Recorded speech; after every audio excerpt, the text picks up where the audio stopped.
Charles Barkley owns the big guy game. The defiant one. He's a beast, man. I'll throw it down your throat like Barkley.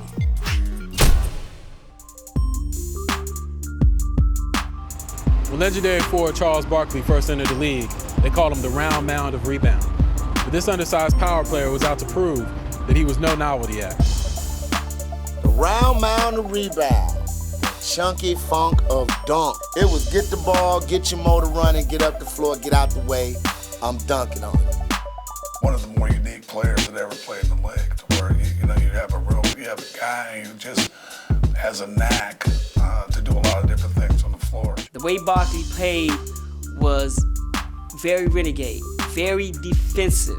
Every single guy I've ever played against in my life has been bigger than me. So if I go out there and don't have a chip on my shoulder, I wasn't going to be successful. Put a bigger guy on him, he takes you outside. You put a smaller guy on him, he takes you inside. Back in high school, I never got any shots my junior year, but I could get a lot of rebounds. I think players who liked Charles, respected about him was he required you to deal with him on his terms. If you look at the early stages of Charles Barkley's marketing from Nike, it was, the meek shall inherit the earth. His posters were of glass. He's holding, rims with backboard shattered, with glass breaking. It was in your face, I'm not a role model. I am not a role model. I'm not paid to be a role model. Parents should be role models. I think Charles expressed himself like no other athlete in sport, and I think a lot of people kind of wish they could do and say what Charles said. That was the first time we really marketed a mindset, right, as opposed to just a product or a collection or a, playing style. He was the guy where you see him playing, you think he's bigger because that attitude, the way he carried himself on the court, and that was force. That's what force was all about. Was I'm going to go through you, you can't stop me. Charles was probably one of the toughest guys to double in the post because he would always make the right play. He would have patience and time, would bait you and understand where the double's coming from and who's going to be open. The attitude, so then it kind of created this, idea of, force. You just hear the word, now you understand what it's implied to do. Force is a perfect word for my game. People says, what are you trying to do in the game? I said, I'm trying to force my will upon the guy I'm playing against. From the laces system, to the thickness of the sole, to the strapping system that they use on all of Barkley's shoes. Every design was a straitjacket.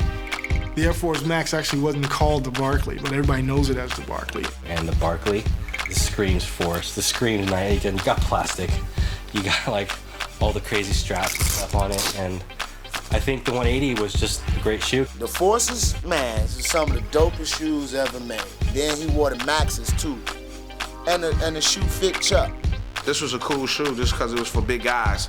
Everybody wanted to have that big guy game. Even if you were a little dude, you still want to come in. You had all these fantastic shoes that are part of the historical legacy of the great shoes, but they didn't have a signature on it. No doubt Sir Charles was ready for his own pair of signature kicks, but Nike faced a dilemma. How do you contain the controversy of Chuck? The answer, you don't. You take on his critics with brutal honesty and an ill pair of kicks. I stand like Barkley in the paint, dominate mics, push y'all off. I remember saying it's about time, because up until that time, Charles had been in these great shoes. He was in the Alpha Force Low, and he was in the Air Force Max, and it was like, Charles hasn't earned a signature shoe yet.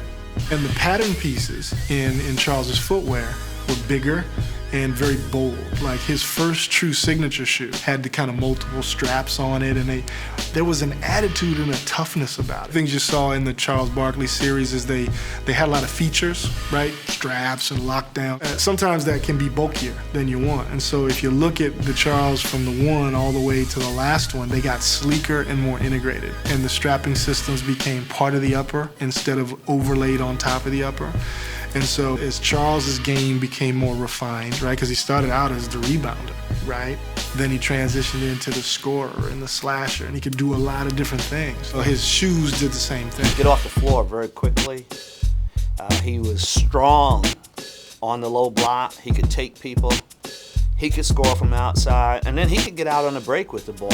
And, coming down the lane, the charge from Charles Barkley, nah, ain't gonna happen, coach. Take me out. I mean, just relentless. Rebound like he could, score like he could, handle the ball, pass. The power forward position, you just don't see that. You'll probably never see it again.